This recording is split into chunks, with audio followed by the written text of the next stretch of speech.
안녕하세요. 수다몽더 역사 속 사건 파일 퀴담입니다. 오늘의 역사 속 사건 파일은 여종 고문 사건, 여종 살인 사건 두 건의 사건 이야기입니다. 여러분, 수다몽 영상은 야사가 포함되어 있습니다. 감상에 주의해 주십시오. 첫 번째 사건 이야기 시작합니다. 한 남자가 다급하게 지게에 무언가를 지고 가는 것을 발견됩니다. 지게 안을 얼핏 보니 사람 같긴 한데 뼈와 가죽이 붙어 겨우 숨만 쉴 뿐 참혹한 모습이었죠. 남자가 지고 있던 건 사람이 맞고 여인이며 그 여인의 이름은 덕금이었습니다. 덕금은 당시 집현전 은교로 재직 중이었던 권채의 종으로 밝혀졌고, 덕금이 왜 이렇게 참혹한 모습이었는지에 대한 조사가 이루어집니다. 덕금은 권채의 여종으로 아름다운 외모 덕분에 권채의 눈에 들어 그의 첩이 됩니다. 권채의 아내 정씨는 감히 여종이 남편의 첩이 된 것에 질투가 나 미칠 지경이었지만 권채가 덕금을 워낙 예뻐했던지라 어떻게 하지는 못하고 있었죠. 그러던 중 덕금은 할머니가 위독하다는 소식을 듣고 할머니를 뵈러 나갔다 오겠다고 청했는데 정씨가 이를 거절합니다. 덕금은 첩이었지만 신부는 여전히 종이었기에 주인의 허락 없이 집 밖을 나갈 수 없었죠. 하지만 덕금은 할머니에 대한 사랑이 깊었고 할머니의 마지막을 자신이 거두고 싶은 마음에 몰래 집을 빠져나가기로 합니다. 덕금의 처지를 안타깝게 여긴 마당새 칠복이 그녀가 집을 빠져나갈 수 있게 도와주었는데요. 덕금은 무명옷 한 필과 부침개, 북어 한 마리가 든 보퉁이를 가슴에 안고 할머니 집으로 향합니다. 너무나 가난했던지라 이 무명옷은 할머니의 수의가 될 예정이었죠. 이 사실을 모른 채 집으로 돌아온 권채는 덕금은 어디 있어? 하며 덕금을 찾았는데 이때 권채의 아내 정씨가 거짓말을 합니다. 덕금이 그것이 바람이 났지 뭐예요. 그래서 남자랑 도망을 갔습니다. 권채는 이 말에 분노해 수소문에서 덕금을 잡아오게 했고 덕금은 할머니의 장례도 치르지 못한 채 다시 붙잡혀 오게 됩니다. 주인마님, 그런 것이 아닙니다. 사실은 덕금은 사실을 말하려고 했지만 이미 질투에 눈이 먼 권채에게 덕금의 말은 들리지 않았습니다. 인연이 내가 그렇게 예뻐해 줬건만 나를 배신해? 권채는 덕금의 머리카락을 마구 잡아 잘라버리고 분이 풀릴 때까지 몽둥이로 때립니다. 그리고 덕금의 발에 족쇄를 채워 광에 가두어 버리죠. 그리고 덕금에 대한 분노로 그녀를 버린 권채는 부인 정씨에게 덕금을 일임해 버립니다. 이제 질투를 꾹꾹 누르고 있던 부인 정씨의 미친 행보가 시작됩니다. 정씨는 사실 그 자리에서 덕금을 칼로 찔러 죽이려고 했는데 다른 여종 녹비가 말립니다. 마님, 칼로 이렇게 죽이면 금세 소문이 나고 누군지 밝혀내기가 쉽습니다. 그러니 서서히 고문하면서 굶겨 죽이시는 게 낫겠습니다. 아마도 녹비 역시 덕금을 질투했었나 봅니다. 정씨는 그래, 그게 더 재밌겠구나 하며 덕금을 고문하고 죽이기로 합니다. 정씨는 일단 덕금을 며칠 동안 굶깁니다. 그리고 뒷간에서 퍼온 똥을 먹으라고 들이밉니다. 구더기가 가득한 똥을 보고 기겁을 한 덕금이 먹지 않으려고 하자 침으로 덕금의 항문을 찔러 고문을 하면서 억지로 먹게 만듭니다. 덕금이 일어나지도 못할 정도로 탈진을 하자 그제서야 밥 한 덩이를 던져주죠. 덕금은 그렇게 몇 달 동안이나 광에 갇힌 채 매일 고문당하고 서서히 굶어 죽어갔고, 덕금이 집을 빠져나갈 수 있도록 도와주었던 마당새 칠복은 마음속으로 덕금을 좋아하고 있었기에 그녀의 모습에 가슴이 찢어질 듯 아팠습니다. 마침내 칠복은 이대로 덕금을 죽게 내버려 둘 수는 없다는 생각에 몰래 족쇄를 벗기고 덕금을 구해냅니다.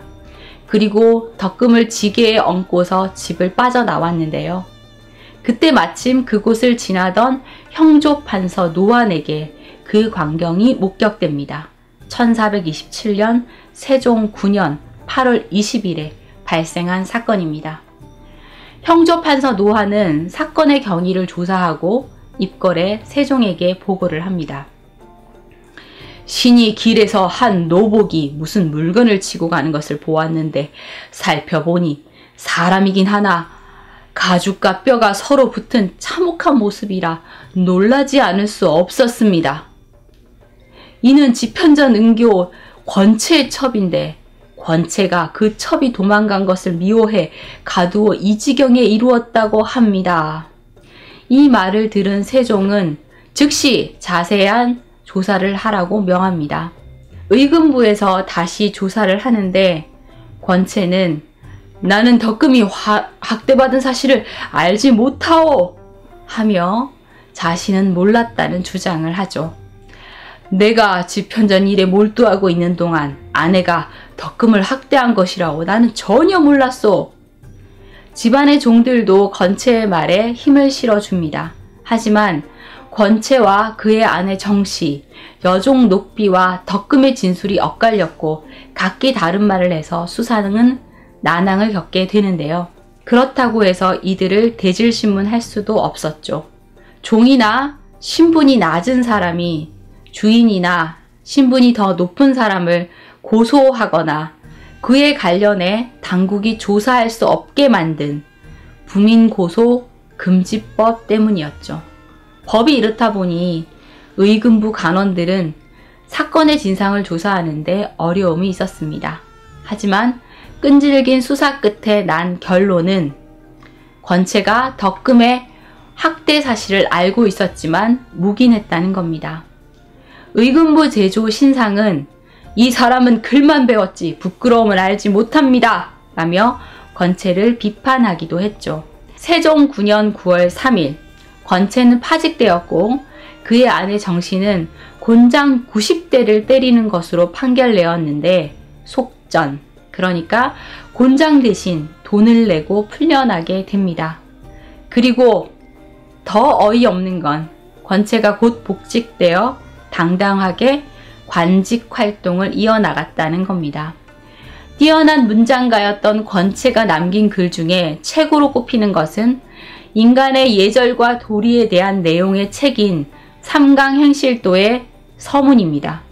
그가 쓴 삼강행실도 서문은 우리나라 한문학의 걸작선을 모아 편집한 동문선에까지 실려 지금에까지 널리 읽히고 있습니다. 덕금은 어떻게 되었냐고요? 정씨에게 당한 고문 후유증으로 곧 사망하게 됩니다. 아무도 그녀의 죽음을 애도하거나 기억하지 않았죠. 권채 역시 40세의 나이로 일찍 사망하는데요. 사람들은 아까운 재주를 가진 이가 일찍 요절했다며 슬퍼했다고 합니다. 두 번째 사건입니다. 1474년 성종 5월, 10월 10일 잔인한 살인사건이 접수되었습니다. 흥인문 밖 야산에서 한 젊은 여인의 시체가 발견되었는데 그 형상이 비참하기 그지없다는 겁니다. 이 여인의 참혹한 시신을 발견한 사람은 인근에 사는 나무꾼들이었는데요. 저것이 무엇이냐? 시체다!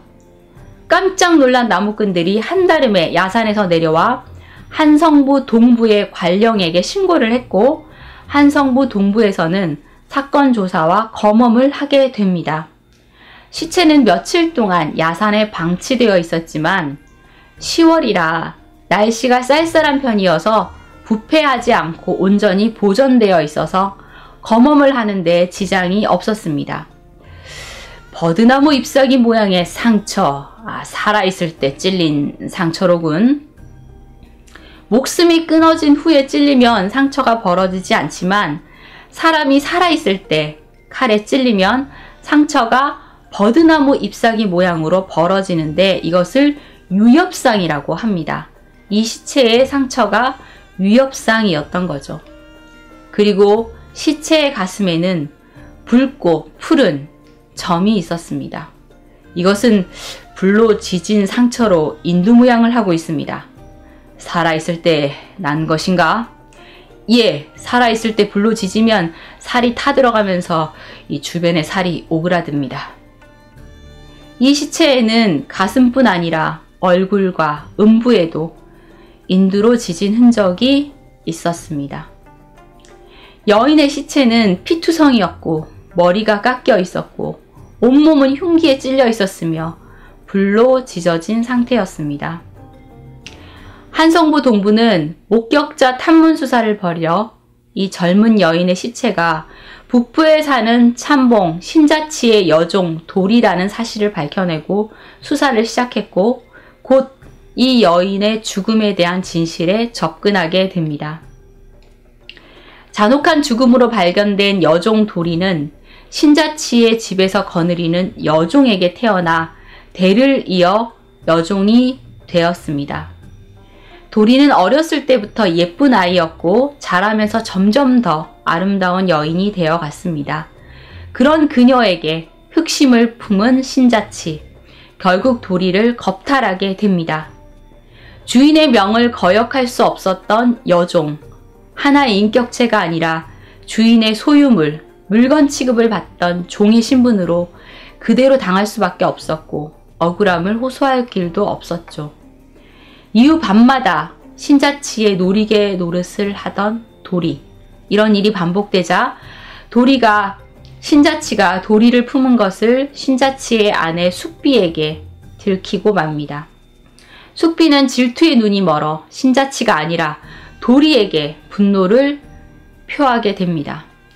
니년이 감히 나리에게 꼬리를 쳐 그 대가가 무엇인지 내 오늘 보여주마. 도리는 마님 아닙니다. 제가 나리마님을 유혹한 것이 아닙니다. 하며 눈물로 호소해 보았지만 소용없었습니다. 숙비는 자신의 친정 엄마와 함께 잔인하게 고문하듯 도리를 찌르고 불로 지지며 죽음에 이르게 합니다. 억울한 죽음을 당한 도리의 시신은 야산에 던져졌고 나무꾼이 발견하지 않았다면 아무도 모르게 썩어갔겠죠. 한성부 동부에서 사건을 조사하고 살인의 범인까지 밝혔지만 어찌된 일인지 이 사건은 형조에 보고되지 않습니다. 아마도 참봉 신자치가 뇌물을 써서 사건을 덮으려고 한 것이겠죠. 하지만 도리의 시신은 너무나 참혹했던지라 사건을 은폐하려고 해도 소문이 널리 퍼지는 바람에 사원부 감찰이 이 사건을 인지하게 되었고 결국 사원부는 사건의 전말을 성종에게 보고합니다. 북부의 참봉 신자치의 아내 이씨와 그 어미가 계집종 도리를 묶어놓고 온갖 잔혹한 짓을 저질렀습니다. 그리고 여종의 몸을 홍인문 밖 야산에 버렸으니 이는 짐승만도 못한 사람들입니다. 이씨 모녀를 잡아다가 국문하게 하소서. 고문을 하다 사람을 죽인 사건에 분노해 사건을 저지른 자들을 의금부에 가두고 국문하게 합니다. 신자치의 부인 숙비, 장모 막생은 의금부로 압송되었고 숙비와 막생은 의금부의 조사를 받자 범죄 행각을 낱낱이 자백하게 됩니다. 성종은 이 사건을 어떻게 처리할 것인지 원로 대신들과 의논하는데요. 신자치는 공신의 아들이라 심하게 처벌할 수 없으니 고심만 거두고 외방에 부처하자는 의견이 모여집니다. 귀양을 보내자는 거였죠. 그리고 신자치의 아내 숙비, 양반가의 부인에게 곤장을 때릴 순 없으니 또 외방에 붙여, 숙비의 엄마 역시 외방에 붙여 하는 것으로 의견을 모읍니다. 그러니까 곤장을 맞지도 않고 다른 처벌 없이 귀양을 보내는 것으로 마무리했던 거죠. 성종은 신자치의 장모 막생과 아내 숙비를 충청도 진천으로 보냅니다. 그리고 신자치는 경상남도 안흥으로 귀양을 가죠. 결국 유린당하고 고문당하고 죽임을 당한 여종 도리의 억울함은 누구도 풀어주지 못한 결과가 난 것입니다. 조선 사회에는 덕금과 도리와 같은 억울한 일을 당하는 여종이 비일비재했습니다. 조선의 양반들은 언제든 원하면 여종을 겁탈할 수 있었고 아무도 처벌받지 않았죠. 재미있는 놀이쯤으로 여겼다고 할까요? 조선 중기의 문신 성녀학이 쓴 속어면순에는 양반들이 여종을 겁탈하는 10가지 묘법이라는 글이 실려 있습니다. 굶주린 호랑이가 고기를 탐내듯이 백로가 물고기를 노리듯이 여종을 훔쳐보고 여우 같은 늙은 아내가 잠들었는지 확인한 후에 추운 날 매미가 껍질을 벗듯 여종의 옷을 벗긴다. 고양이가 쥐를 놀리는 것처럼 희롱하고 무서운 매가 꿩을 낚아채듯 여종을 덮친다. 옥도키가 방아를 찢듯이 사랑을 나누고 용이 구슬을 토하듯이 정액을 배설한다. 소가 달을 쳐다보듯이 헐떡거리면서 늙은 말처럼 집으로 돌아온다. 이 글을 읽으면 마치 재미있는 장난을 하듯이 익살스러운 표현으로 여종을 겁탈하는 모습을 표현하고 있는데요. 조선시대 사대부들이 여종을 인간 이하의 소유물, 장난감으로 취급했다는 것을 알 수 있죠. 양반 남자들이 여종을 장난감처럼 유린하다 그의 아내에게 들키면 양반가의 부인들은 자신이 사랑받지 못하는 것이 마치 그 여종 탓인 양 잔인하게 매질을 하고 고문을 하며 분노를 표출했고 여종은 억울하게 당할 수밖에 없었습니다. 가부장 중심, 남성 중심 유교의 나라 조선에서 양반가의 여인들도 억압받는 삶을 살기는 마찬가지였죠. 남편이 첩을 얻어도, 남편이 귀생을 취해도, 여종을 취해도 남편을 탓하지 못하는 사회에서 그들이 할 수 있는 것은 같은 여성이면서 자신보다 힘이 약한 이를 누르는 것으로 분노를 표출할 수밖에 없었죠. 요즘 여종을 고문하고 살해한 그녀들을 옹호할 생각은 없지만 그녀들도 유교 사회가 낳은 희생자라는 생각을 떨칠 수는 없네요. 자, 오늘의 역사 속 사건 파일은 여기까지입니다. 여러분 좋아요와 구독 부탁드립니다. 수다몽더 역사 속 사건 파일은 계속됩니다. 감사합니다.